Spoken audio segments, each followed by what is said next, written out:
Kapatid, gusto mo bang mag-retire na hindi ka na talaga mag-aalala sa pera? Kung gusto mo mag-enjoy ng buhay kahit di ka na nagtatrabaho for the rest of your life? Nako, simple lang po ang sikreto. Tatlong bagay lang kailangan mong masterin para ikaw ay maging komportable. If you're interested, tune in. Don't tune out. Videos that will make you wealthy and debt-free. Hi there, this is Chinkitan, your pambansang wealth coach. Alam mo, maraming mga Pinoy na takot pong pag-usapan pang word na retirement. Kasi sa totoo lang, alam po natin na karamihan po ay magre-retire na medyo kapos. Pero alam mo ang katotohanan, kung sino ang pwedeng mag-retire ng maayos ay hindi talaga ganun kahirap. Kung mamamasdan mo lang tong tatlong pag-uusapan po natin. Kaya maganda na po kayo kumuha kayo ng papel at ballpen, lalo na kung ikaw isang breadwinner, isang OFW, apektado ka. Number one, kailangan natin masterin is increase, dagdagan.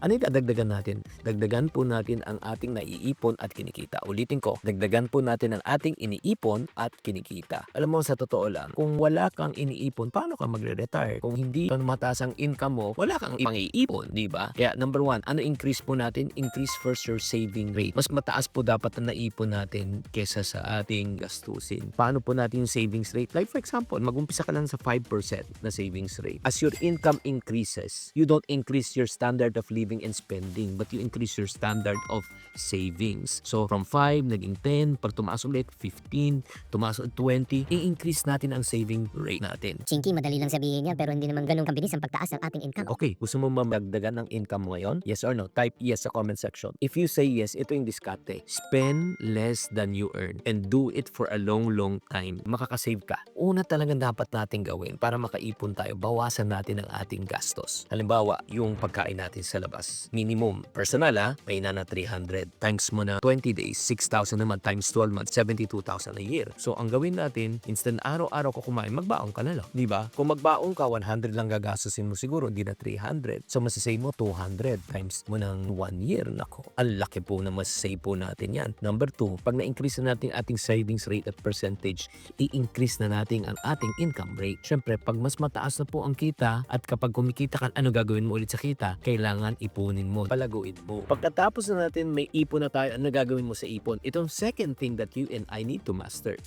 Master it, the growing rate naman. Growing. Oo. Ang purpose ng pag-iipon, hindi lang ilalagay sa bangko dahil liliit ang pera, di ba? Or lalagay lang sa bahay. Dapat palaguin po natin. Invest in growth assets. Like for example, meron po tayong tinatawag na paper assets. Ang paper asset po ay parang papel. Pwede kang mag-invest sa mutual fund, UITF, stock market, crypto, or if not naman yung e-banks po yung mga time deposit. And FYI, bago po tayo mag-invest, pag-aralan nyo muna. Kung hindi nyo nag-iintindihan, huwag nyong pasukan. Pero like for example, yung pinakamabilis na pwedeng magbigay ng malaking interest ngayon na safe, e-banks. Ang e-banks, make sure lang they're covered by PDIC by 500,000 para just in case protected ka ng 500,000. They give at least 3.5% to 8% interest per annum. That's number 1. Tapos number 2, pag matalino ka pa sa investment, pwede ka na mag-invest sa mga lupa kung may pera-pera ka na, diba? Or if not, business. Pero again, bago nyo pasukan, pag-aralan muna. Bago tayo pumunta sa pangatlo at panghuli, shoutout lang muna tayo kay Tinderang Crafter, kay Jennifer Yusalan at Jonathan Carlo, man. Maraming salamat sa pagtutok. Number 1, increase po natin ang ating, syempre, savings and earnings. Then, imamaster mo yan. Number 2, increase po natin ang ating growth. Dapat masterin mo yan. Number 3, na kailangang masterin natin,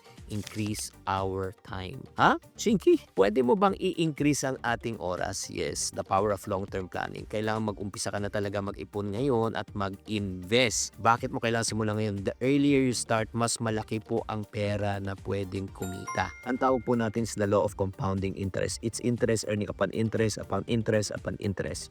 To prove my point, let's say mag-start ka. Kunyari, anak mo 10 years old ngayon at ikaw na nag-invest para sa anak mo ng 10,000 pesos. One time lang at 5% interest per annum na pwede natin makuha na ngayon sa Pag-ibig MP2 or if not naman po sa mga e-banks, meron na po 5% ngayon. Alam nyo ba, by the time they reach the age of 60, yung 10,000 pesos nyo po ay pwedeng maging 100,000 86,000 pesos by the time they reach the age of 60. Maybe you're saying, ay, anong halaga na? Di gawin mo, hindi na 10,000, gawin mo 100,000. Ang 100,000, magiging magkano na yan? 1.8 million na po yan in 50 years time. Pero imagine mo, kung 20 years old ka nag-umpisa at 10,000, magiging 114. Pag ito naman, 30 years old, magiging 70,000. Pag 40 years old, 43,000 na lang. Pag 50 years old ka naglagay, at the age of 60, 26,000. So, makikita mo talaga, napakalaki po na difference, no? Kaya nga, very important that you should start early right now.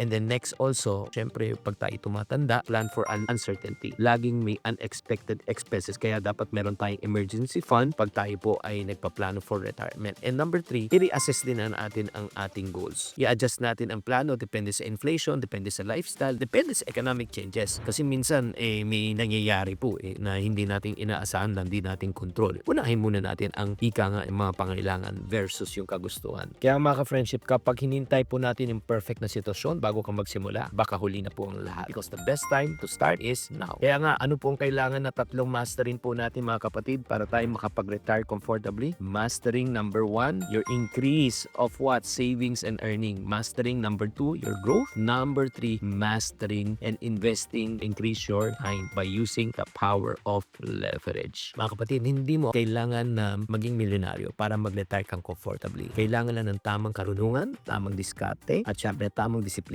para tayo ay mag-retire. Kaya ang tanong ko po sa inyo, ano ang retirement goal nyo? Ilan taon ang balak mo bago ka pa mag-retire? Pakitype na lang sa comment section. At para sa mga taong gusto pang matuto about retirement, preparing for retirement, just type retire and I have a module that you can really watch. And FYI, this module po is not for free kasi this is part of our community. Kasama to sa community course po namin on how to retire at 50. So if you are interested, type the word retire right now.